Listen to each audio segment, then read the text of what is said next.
मां जानकी की धरती हम सब के लिए अयोध्या की तरह ही पवित्र है।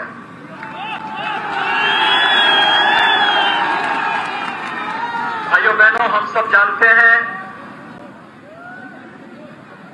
कि मर्यादा पुरुषोत्तम भगवान श्री राम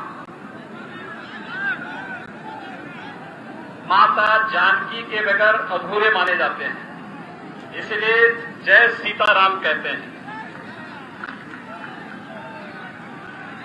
जय श्री राम के पीछे भी यही भाव है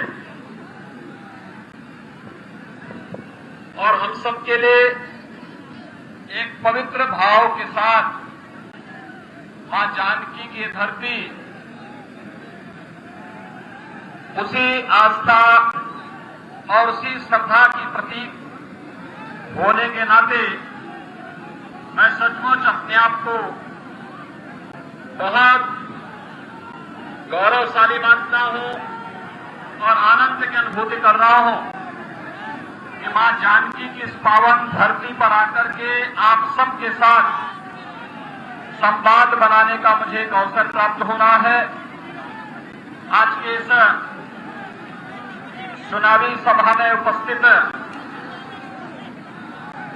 भारतीय जनता पार्टी के आज के इस मंच पर उपस्थित हमारे प्रत्याशी श्रीमान नीतीश मिश्रा जी, राजनगर से प्रत्याशी श्रीमान रामप्रीत पासवान जी, माननीय सांसद झंझारपुर श्रीमान रामप्रीत मंडल जी, पूर्व सांसद और हमारे साथ संसद में रहकर के जिन्होंने बिहार की और इस क्षेत्र के विकास की आवाज को बड़ी प्रखरता के साथ उठाते थे, सम्मानित श्री मंगलीलाल मंडल जी, श्री राम जन्मभूमि मंदिर के लिए 1989 में जब पहली बार शिलान्यास का कार्यक्रम संपन्न हुआ था तो इसी माटी के सपूत पूर्व सांसद श्री कामेश्वर चौपाल जी को यह सौभाग्य प्राप्त हुआ था। आज वे यहां पर हैं, मैं उनका हृदय से अभिनंदन करता हूं। भारतीय जनता पार्टी के अध्यक्ष सियाराम शाह जी, जिला प्रभारी जन्मेजय सिंह जी, प्रदेश मंत्री प्रवीण दास दाती जी, मुन्ना भंडारी जी, राम सुंदर यादव जी, सहदेव शाह जी, श्रीमती अमृता भूषण जी, उदय कुमार चौधरी जी, अशोक साहनी जी, चंद्रकांत सिंह कुशवाहा जी, चंद्रवीर कामत जी, अरुण कुशवाहा जी, भारतीय जनता पार्टी और जदयू से जुड़े हुए सभी पदाधिकारीगण और भारी संख्या में उपस्थित इस विधानसभा क्षेत्र से जुड़े हुए सभी उपस्थित भाइयों बहनों, मिथिलांचल की इस धरती पर मां जानकी की इस पावन धरा को कोटि कोटि नमन करते हुए मैं आप सबका हृदय से अभिनंदन करता हूं।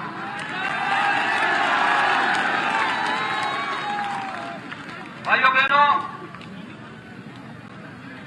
यह वर्ष हमारे लिए अत्यंत महत्वपूर्ण है। महत्वपूर्ण इसलिए पूरी दुनिया कोरोना के सामने पस्त है, लेकिन बिहार चुनाव में इतना मस्त है कि कोरोना स्वयं ही यहां पस्त है।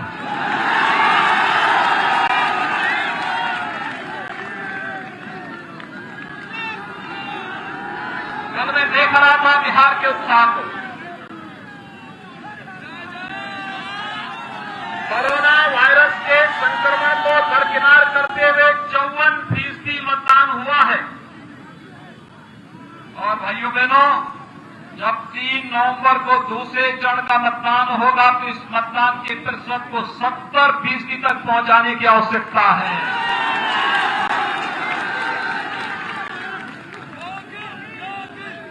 देश के यशस्वी प्रधानमंत्री आदरणीय नरेंद्र मोदी जी ने 2 बातें जरूर कही हैं। एक, उन्होंने कहा कि बीमारी और अग्नि को कभी भी हल्के से नहीं लेना चाहिए, यानी इनसे बचाव जितना हो सकता है उतनी सावधानी बरतने की आवश्यकता है। और भाइयों बहनों, जब तक दवा या वैक्सीन हमारे पास स्वयं नहीं आ जाती है, तब तक हर हाल में बचाव ही सर्वोत्तम उपाय है। और बचाव के लिए 2 गज की दूरी और मास्क जरूरी का पालन हमें करना ही होगा। इसका पालन करने का आह्वान आप सबसे करूंगा। भाइयों बहनों, एक तरफ कोरोना महामारी से लड़ते हुए आप सबके उत्साह ने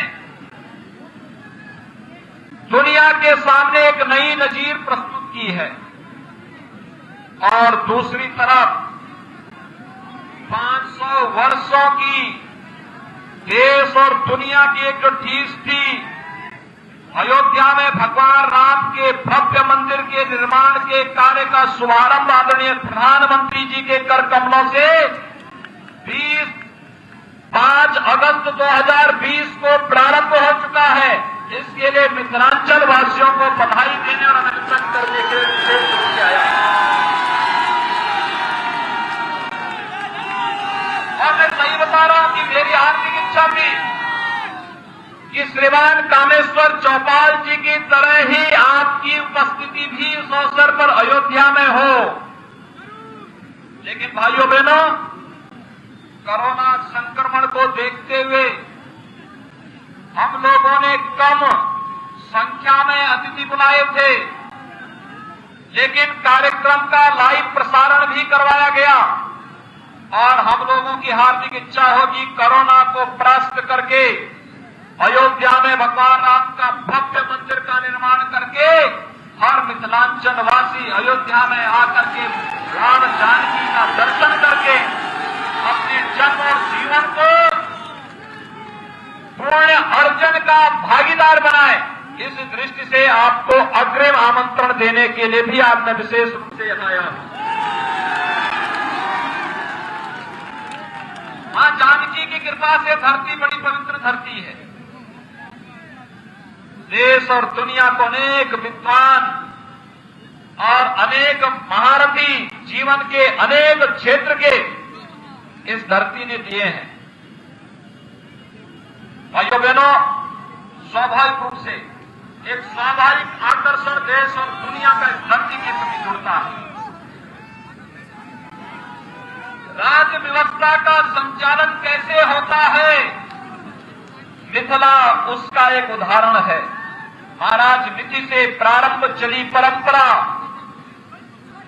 किस रूप में आदर्श राज्य के संचालन का आदर्श बनती है, और वही तो कार्य आज प्रधानमंत्री मोदी जी के नेतृत्व में भारत की सरकार और नीतीश कुमार जी के नेतृत्व में बिहार की सरकार वही कार्य करते हुए देश और दुनिया के सामने नए नए मानक और नए नए आदर्श बनाते जा रहे हैं। भाइयों बहनों, पूरी दुनिया कोरोना से त्रस्त है, लेकिन भारत के अंदर प्रधानमंत्री मोदी जी के नेतृत्व में लिए गए समयबद्ध निर्णय और देश के व्यापक हित में उठाए गए कदमों ने आज भारत को एक सुरक्षित स्थिति में पहुंचाया है। कोरोना कालखंड में गरीब कल्याण पैकेज की घोषणा करके 80 करोड़ लोगों को देश के अंदर खाद्यान्न की गारंटी देना, जनधन अकाउंटधारी माताओं के अकाउंट में धनराशि हर महीने उपलब्ध करवाने की व्यवस्था करना, प्रधानमंत्री किसान सम्मान निधि से जुड़े हुए किसानों के खाते में धनराशि सीधे उपलब्ध करवाने की व्यवस्था करना, और यही नहीं, आत्मनिर्भर भारत पैकेज के अंदर 20 लाख करोड़ रुपए का पैकेज देश के अंदर अलग अलग क्षेत्र को देकर के कोरोना के खिलाफ देश की लड़ाई को जिस प्रभावी ढंग से प्रधानमंत्री मोदी जी ने आगे बढ़ाया है, भाइयों बहनों, ये हमारी सबसे बड़ी ताकत है। और दुनिया आश्चर्य और विस्मय की निगाहों से देख रहा है कि इतनी बड़ी आबादी, 135 करोड़ की आबादी को प्रधानमंत्री नरेंद्र मोदी जी ने कैसे सुरक्षित स्थिति में पहुंचाने का कार्य किया है। भाइयों बहनों, आज परिवर्तन देखने को मिल रहा है। याद करिए, 15 वर्ष पहले बिहार की स्थिति क्या हो गई थी। बिहार के नौजवानों के सामने पहचान का संकट आया था,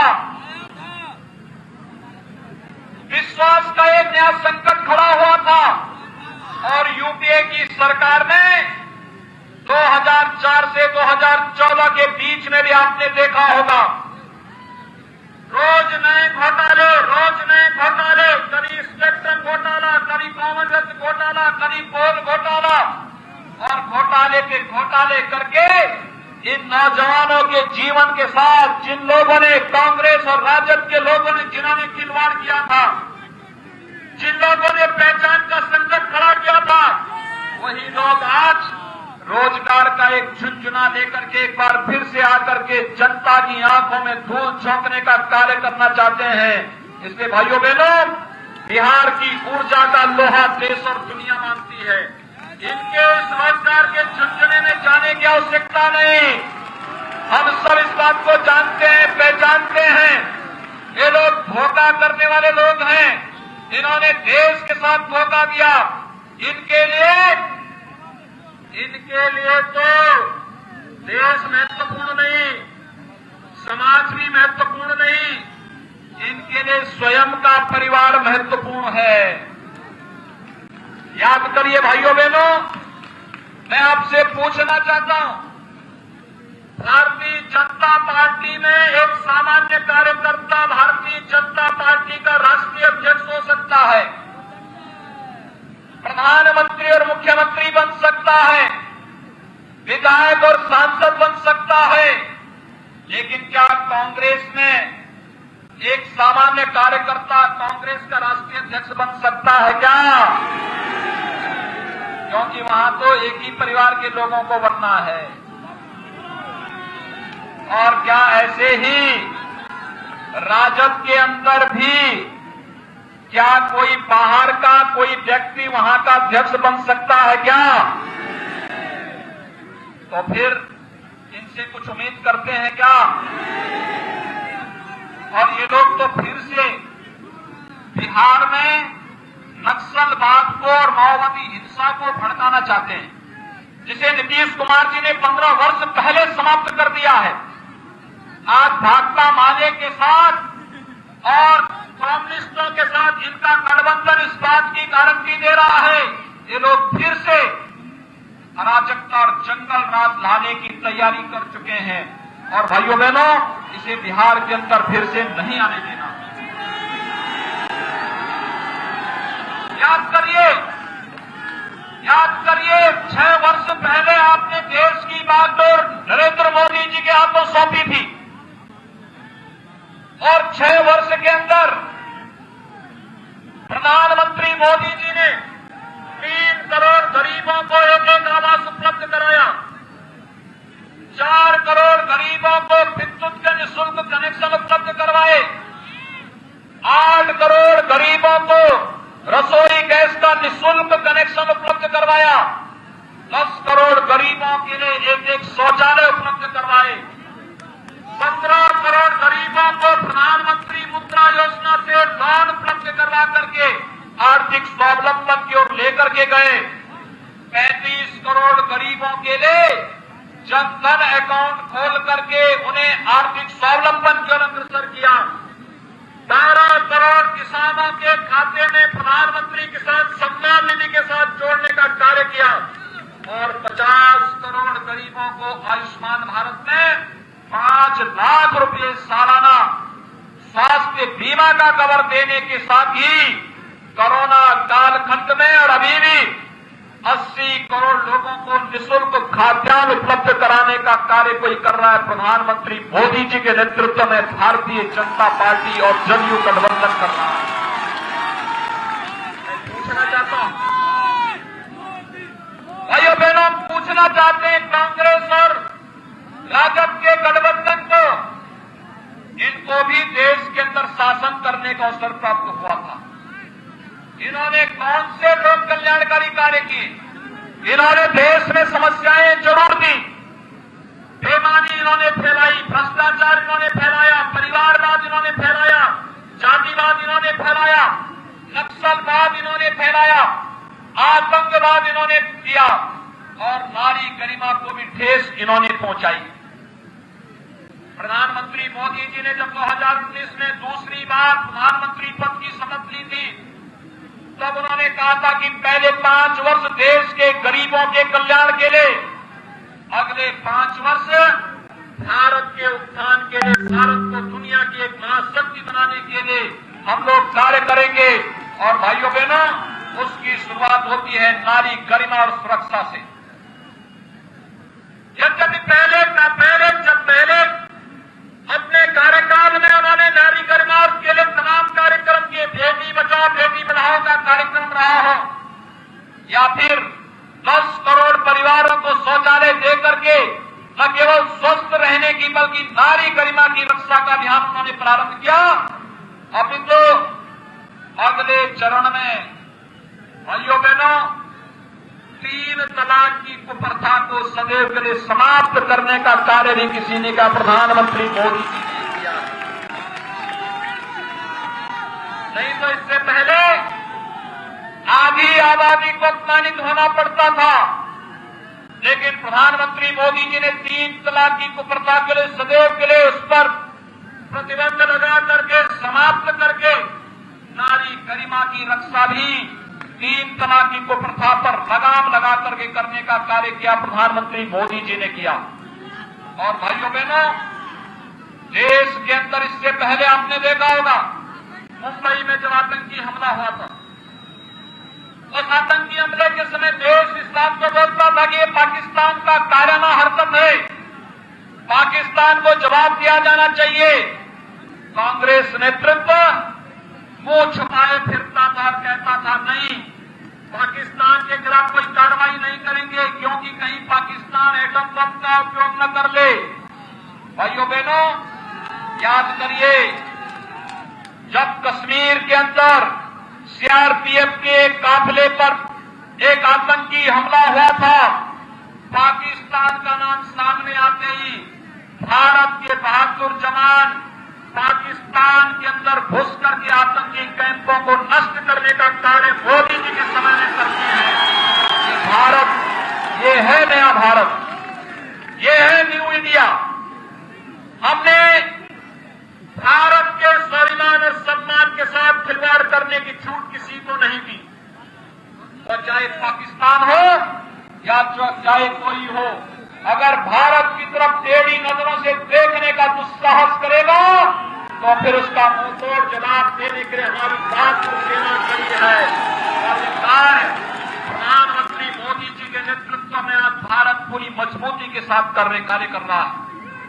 भाइयों बहनों, यही नहीं, इससे पहले बिहार का कोई व्यक्ति अगर जम्मू कश्मीर के अंदर सर्विस करता था, अगर उसकी इच्छा होती थी कि एक घर यहां भी बना लो, नहीं बना सकता था। कांग्रेस ने आपको इस अधिकार से वंचित किया था। प्रधानमंत्री मोदी जी ने और बिहार वासी को अधिकार दे दिया कि अगर वो चाहे तो जम्मू कश्मीर के अंदर भी अपना जमीन खरीद सकता और मकान बना सकता है। कश्मीर से धारा 370 को सदैव के लिए समाप्त कर दिया और आतंकवाद की ताबूत पर अंतिम कील ठोकने का कार्य भी कर दिया है। और भारत की धरती पर आतंकवाद के लिए नहीं, नक्सल विकास के लिए भारत की धरती जानी जाएगी और विकास के लिए अच्छे सोच के लोग राजनीति में आने चाहिए। इसी जिससे विधानसभा के चुनाव में हम सब आपके बीच आए हैं। भाइयों बहनों, आपने देखा होगा पिछली विधानसभा चुनाव में अगर नीतीश मिश्रा जी को आपने 1000 वोट और बढ़ा करके दे दिए होते तो वे फिर से यहाँ के विधायक होते। लेकिन 2015 की चूक का बदला देने का अवसर आपके पास है 2020 में।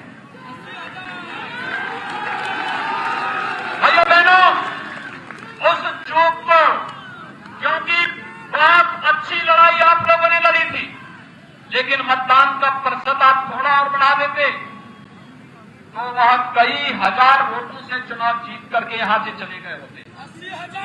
और भाइयों बहनों, इसीलिए आज हम सब आपके बीच में आए हैं कि भारतीय जनता पार्टी ने अपने 2 सहयोग के प्रत्याशी आपके बीच में दिए हैं।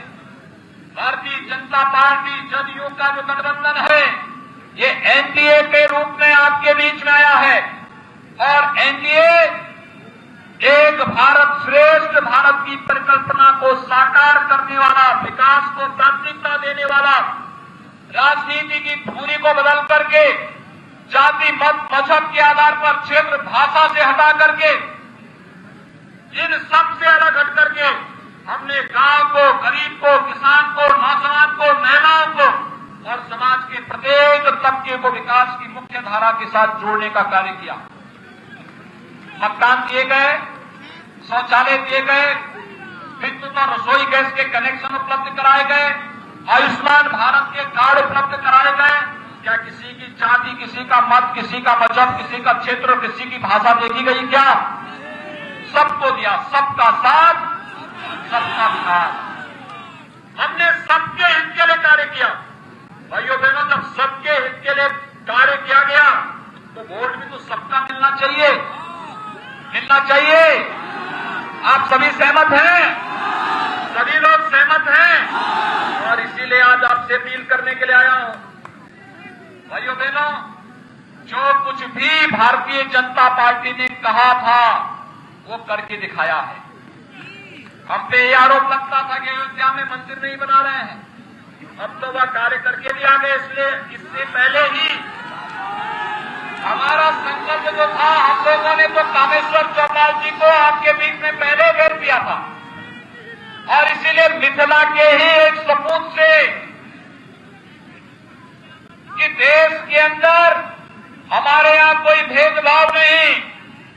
1989 में कामेश्वर चौपाल जी के हाथों से राम जन्मभूमि की पहली शिला रख दी गई और प्रधानमंत्री मोदी जी के करकमलों से मंदिर निर्माण का कार्य भी शुभारंभ करके मैं मिथिलांचल की धरती को प्रणाम करने के लिए स्वयं यहां पर उपस्थित हुआ हूं। भाइयों बहनों, ये हम सब के लिए गौरव का क्षण है। 500 वर्षों की जो तमन्ना थी, जो 30 थी कि हमारे आराध्य भगवान श्री राम का भव्य मंदिर का निर्माण अयोध्या में हो, वह सपना साकार हुआ है और उस सपने को साकार कराने के लिए हम प्रधानमंत्री मोदी जी के आभारी हैं और मैं आप सभी मिथिलांचल वासियों का अभिनंदन करता हूं। इस अवसर पर ये मिथिलांचल वासियों के लिए भी गौरव का क्षण है। भाइयों बहनों, इस अवसर पर मेरी आप सबसे अपील है कि भारतीय जनता पार्टी ने अपने प्रत्याशी आपके बीच दिए हैं। भारतीय जनता पार्टी ने झंझारपुर से श्री नीतीश मिश्रा जी को अपना प्रत्याशी बनाया है। एक प्रतिष्ठित परंपरा और परिवार से होने के साथ ही बिहार सरकार में मंत्री के रूप में उनकी उल्लेखनीय सेवाओं के लिए भी एक पूरा क्षेत्र उनके प्रति एक वोट के माध्यम से अपना सहयोग देकर के उनके पिछले कार्यों पर भी मुहर लगाने का कार्य करेगा। और भाइयों बहनों, यही नहीं, भारतीय जनता पार्टी ने राजनगर से श्री रामप्रीत पासवान जी को अपना प्रत्याशी बनाया है। इनमें सिटिंग विधायक भी है और साथ साथ वर्तमान में पार्टी के प्रत्याशी के रूप में भी आपके बीच में है। मेरी आप सबसे अपील है, झंझारपुर से नीतीश मिश्रा जी को और राजनगर से श्री रामप्रीत पासवान जी को कमल चुनाव चिन्ह पर भारी मतों से विजयी बनाने की अपील आप सबसे करने के लिए आपके बीच में विशेष रूप से मैं आपके बीच आया हूं कि 3 नवंबर को चुनाव में इन दोनों प्रत्याशियों को, जहां भी भाजपा और जदयू के प्रत्याशी हैं और सहयोगी दलों के प्रत्याशी हैं, इन्हें भारी बहुमत से विजयी बना आज के समय में कोरोना से बचते हुए हम सब पूरी ताकत के साथ उन्हें जिताने में अपना योगदान दें। बिहार के विकास और सुशासन के मॉडल को आगे बढ़ाने की आवश्यकता है और ये नीतीश कुमार जी के नेतृत्व में ही बिहार आगे लेकर के जाएगा। यही अपील करते हुए मैं वाणी को देता हूं राम। जय जय श्री राम, जय जय श्री राम, जय जय